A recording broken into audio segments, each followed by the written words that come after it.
Mahsun Kimya kanalından hər birinizə salamlar. Baxacağımız mövzu alkinlər və aromatik karbohidrogenlərin alkinlər olan hissəsidir. Baxacağımız suallar isə videonun açıqlama bölməsində qarşısında videonun hansı hissəsindən başlamağı da olmaqla verilmişdir. İstədiyiniz suala oradan keçid edib baxa bilərsiniz. Sual 2. Sualda nə deyir? Alkin karbohidrogenidir. Molekulunda hidrogen atomlarının sayı 2 vurulsun n üstə gəl 1 çıx 2 şəklindədir və molekulunda karbon atomlarının sayının neçə olduğu soruşulur. Normalda alkinlərin formulu yazılarkən CnH2n çıx 2 kimi ifadə olunur. Düzdürmü? İndi burada olan 2n çıx 2-ni bizə 2 vurulsun mötərizədə n plus 1 mötərizə bağlandı çıx 2 şəklində vermişdir. Biz burada olan n-i necə müəyyən edərik? Baxın, normalda 2n çıx 2-dir. Düzdürmü? Burada olan, yəni əsasda olan n-in üzərinə bir tanınma nişanı qoyuruq. Onu bərabər edirik 2n üstə gəl 2 çıx 2-yə. Yəni burada olan, belə deyim, tənliyi açırıq. Daha sonra 2n üstü xətt çıx 2 bərabərdir 2n. Düzdürmü? Deməli 2n üstü xətt bərabərdir 2n üstə gəl 2. Bunlar 2-yə ixtisar etsə, n üstü xətt bərabərdir nəyə? N üstə gəl 1-ə. Daha sonra molekulda karbon atomlarının sayı soruşduğu üçün elə bu n-i burada yerinə qoyuruq. Deməli, karbon atomlarının sayı neçəymiş? N plus 1 imiş. Buna uyğun olan cavab variantımız da C variantıdır. Sual 14. Sualda nə deyir? N mol etindən neçə qram vinil asetilen almaq olar? Biz bilirik ki, asetilen dimerləşərək vinil asetilen əmələ gətirir və bu tənlikdən istifadə edərək n-in qiymətini tapaq. 2 mol C2H2 dimerləşir, nə əmələ gətirir? CH2, 2 xətt CH, 1 xətt C, 3 xətt CH. Düzdür? Bunun adı nədir? Vinil asetilen. Yəni bizə verilən maddə. İndi nə deyir? Deyir N moldan neçə qram almaq olar? Baxın, 2 moldan 52 qram alırıq. Düzdürmü? Bəs N-dən nə qədər alarıq? Məsələn, A qədər. A bərabərdir n vurulsun 52 bölünmüş nəyə? 2-yə. O da bərabərdir 26n. Yəni n mol etindən 26n qram vinil asetilen almaq olar. Buna uyğun olan cavab variantımız Y variantıdır. Sual 19. Sualda nə deyir? Etan, etilen və asetilenden ibarət qarışığın 67,2 litrinin tam yanmasından neçə mol karbon qazı alınır? Baxın, 67,2 litr neçə moldur? 3 mol. Düzdürmü? Yəni 3 molunun tam yanmasından neçə mol karbon qazı alınır? Etan necə yazılır? C2H6. Bəs etilen C2H4. Bəs asetilen necə yazılır? C2H2. Baxın, bunların hər birində karbon sayı eyni olduğu üçün ayrı-ayrılıqda yanma reaksiyalarını yazmırıq. Sadəcə karbon sayına görə 3 mol C2-dən nə qədər karbon qazı alınır, onu yazırıq. Baxın, 3 dənə C2-dən 6 mol CO2 alınır. Düzdürmü? Deməli, elə bu qarışığın ümumi 3 molundan 6 mol karbon qazı alınacaq. Buna da uyğun olan cavab variantımız A variantıdır. Sual 33. Sualda nə deyir? Hansı alkinin 1 molunun tam yanmasından 54 qram su alınır? Bilirik ki, alkinlərin 1 molu yananda N-1 vurulsun H2O. Yəni, N-1 qədər su alınır. Düzdürmü? İndi N-1-i əgər suyun kütləsinə vursam, nə olacaq? 18N-18 qədər su alınacaq. Burada isə deyir 54 qram su alınıb. Yəni 18N-18 bərabərdir 54-ə. 18N bərabərdir 72. N neçə olacaq? N olacaq 4. Düzdürmü? Deməli karbon sayı 4 imiş. İndi karbon sayı 4 olan alkin hansıdır? C4H6-dır. Buna uyğun olan cavab variantımız Y variantı olacaq. Sual 39. Sualda nə deyir? 3 müxtəlif karbohidrogen verilmişdir və molekulunda karbon atomlarının sayının eyni, yəni hamısında N olduğu göstərilib. Bizdən nə soruşulur? Karbohidrogenlərdə hidrogenin kütlə payının azalma sırasını göstərməyimiz. Baxın, göründüyü kimi N, yəni karbon atomlarının sayı dəyişməyib. Dəyişən nədir? Hidrogenlərin sayı. Niyə? Çünki karbonun sayı dəyişmirsə, proton sayında yaranan fərq hidrogenlərin sayına görə olacaq.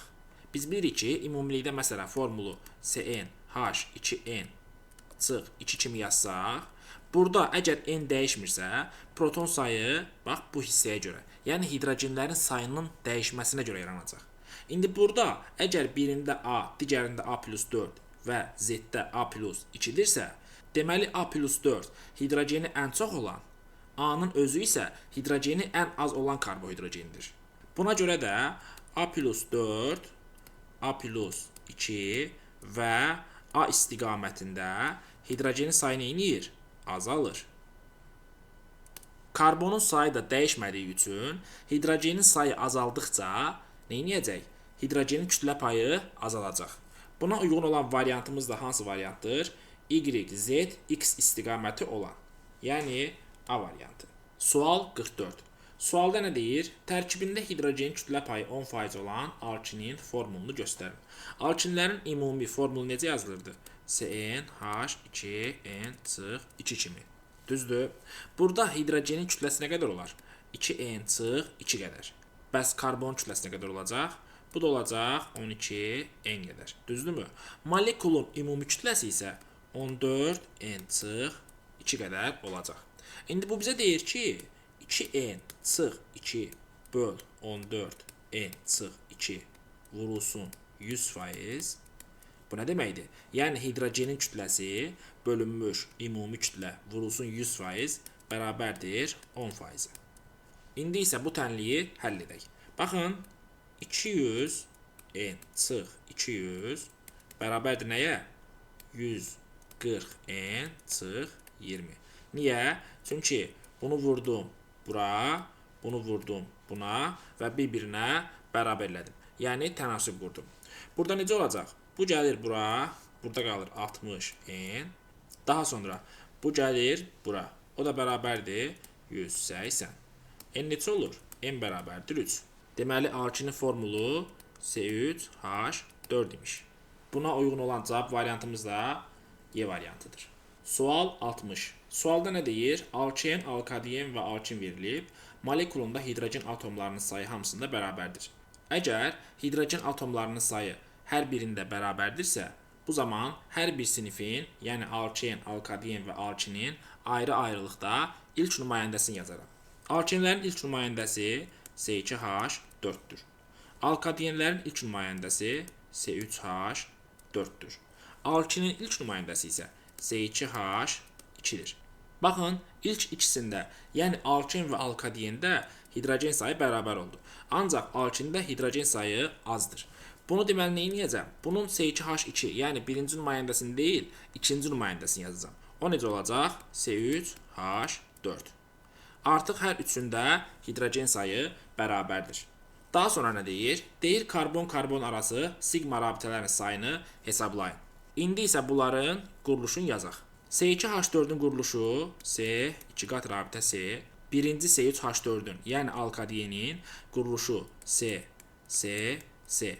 Bu şəkildə olacaq. Alkinin quruluşu isə C, 3 qat rabitə C, tək qat rabitə C. Bu şəkildə olacaq. İndi nə deyir? Deyir ki, bunların karbon-karbon arası sigma rabitələrini X, Y və Z ilə işarə edərək arasındakı asılılığı müəyyən edin. Baxın, X-də bir dənə sigma rabitə var. Y-də 1, 2. Z-də də 1, 2. Yəni 2 dənə sigma rabitə var. İndi necə oldu? X oldu 1, Y oldu 2, Z də oldu 2. Asıllılıq necə olacaq? X kiçikdir Y-dən, o da bərabərdir Z. Buna da uyğun olan cavab variantımız Y variantıdır. Sual 80. Baxın, sualda nə deyir? 3 müxtəlif maddə verilib. Bu maddələrin molyar kütlələri verilib. Daha sonra hidrogenləşmə məhsulunun molyar kütlələri verilib. Burada diqqət etsəz, hidrogenləşmədən sonra bütün kütlələr nədir? A-dır. Düzdürmü? Ancaq hidrogenləşmədən əvvəl açıq 4, açıq 2 və açıq 6-dır. Bu nə deməkdir? Yəni, hidrogenləşməsi üçün buna 4 qram, Y-ə 2 qram, Z-ə isə 6 qram hidrogen birləşib. Niyə? Çünki bunların hidrogenləşmədən əvvəlki molyar kütləsi indiki, yəni A-dan X-də 4 qədər, Y-də 2 qədər, Z-də isə 6 qədər azdır. Yəni burada göstərilən 4, 2, 6 birləşəcək olan hidrogenlərin kütləsini göstərir. Biz bilirik ki, 2 hidrogen atomu bir pi rabitəsini qırıb ona birləşir. Düzdürmü? İndi əgər 4 hidrogen rabitəsi birləşibsə, X-də neçə dənə pi rabitə var? 2 dənə. Bəs Y-də 1 dənə. Bəs Z-də 3 dənə. Bu nə deməkdir? Bu o deməkdir ki, buna uyğun olan cavab variantımızı seçib təyin edirik. Buradan hansı nəticəyə gəlirik? Buradan o nəticəyə gəlirik ki, burada variantların içərisində X-də 2 pi rabitəsi, Y-də 1 pi rabitəsi, Z-də isə 3 pi rabitəsi olmalıdır. Buna uyğun olan variantımız da B variantıdır. Niyəsini artıq deməyəcəm, çünki bu maddələrin quruluşunu bilirsiniz. Açıb quruluşunu yazsaz, görəcəksiniz ki, elə dediyimiz kimi də bunların o qədər pi rabitəsi vardır. Sual 85. Sualda nə deyir? X maddəsi verilmişdir. Molekulunda sp3 hibrid orbitallarının sayı verilmişdir. Və deyilir ki, bu say 8-dir. Daha sonra deyilir ki, bu maddə argentium 2O-nun NH3-dəki məhlulu ilə qarşılıqlı təsirdə olur. Əgər bu reaksiya baş verirsə, deməli bu nədir? Bu alkindir. Düzdürmü? Bu alkindirsə, alkində 3 qat rabitə ilə birləşən karbon atomları heç bir zaman sp3 hibridləşmə əmələ gətirə bilməz. Demək, buna əlavə karbon atomları birləşib. Ancaq bu karbon atomlarının sayı neçədir? 1 sp3 hibridləşmə halında olan karbon neçə hibrid orbital əmələ gətirir? 4. Əgər bu rəqəm 8-dirsə, deməli nə qədər karbon atomu var imiş? Karbon atomunun sayı 2 imiş. Demək, bu 3 qat rabitəli karbonlara birləşən karbonların, yəni hansı karbonların sp3 hibridləşmə halında olan karbonların sayı neçə imiş? 2 imiş. Düzdür? 1, 2. Baxın, hər ikisi sp3 hibridləşmə halındadır. İndi nə edəcəm? Baxın, burada həm butin 1 var variantların arasında, həm də butin 2 var. Bəs yaxşı, hər ikisində 4 karbon var və hər ikisi alkindir. Cavab variantımız hansı variantdır? Bunu tapmaq üçün nə edirəm? Baxın, deyir ki, argentium 2O-nun NH3-dəki məhlulu ilə qarşılıqlı təsirdə olur. Və bu qarşılıqlı təsirin baş verməsi üçün 3 qat rabitə ilə birləşən karbon atomlarının birində və yaxud ikisində hidrogen olmalıdır. Elə mənim birinci yazdığım quruluş buna uyğundur. Əgər mən quruluşu bu şəkildə yazsaydım, burada heç bir karbonda hidrogen yoxdur. Yəni bu reaksiya baş verə bilməz. Buna görə də uyğun olan cavab variantımız hansı olacaq? Bax, bu quruluşun olduğu cavab variantımız. Yəni butin 1. Sual 89. Sualda nə deyir? Deyir ki, CnH4 birləşməsinin 16 qramında 1,6 qram hidrogen var. İlk öncə mən burada N-in neçə olduğunu tapmalıyam. İlk öncə quruluşu yazıram. CnH4. Baxın, normalda bunun 1 molunda neçə qram hidrogen var? 4 qram. Düzdürmü? Bu da mənə deyir ki, 16 qramında 1,6 qram hidrogen var. Yəni 1,6 qram hidrogen. Əgər bu maddənin 16 qramında varsa, bəs yaxşı, 4 qram hidrogen bu maddənin neçə qramında var? Bunu da x-nə yazsam, x bərabərdir 40 olacaq. Yəni bu maddənin 1 molunun kütləsi 40 qramdır. İndi isə karbon sayını tapaq. Baxın, alkinlərdə kütlə formulu necə idi? 14n/2, düzdürmü? 14n/2 bərabərdir 40. 14n bərabərdir 42. Deməli, n neçəymiş? N 3 imiş. Formul necə olacaq? C3H4. Və indi biz buna uyğun olan cavab variantını seçək.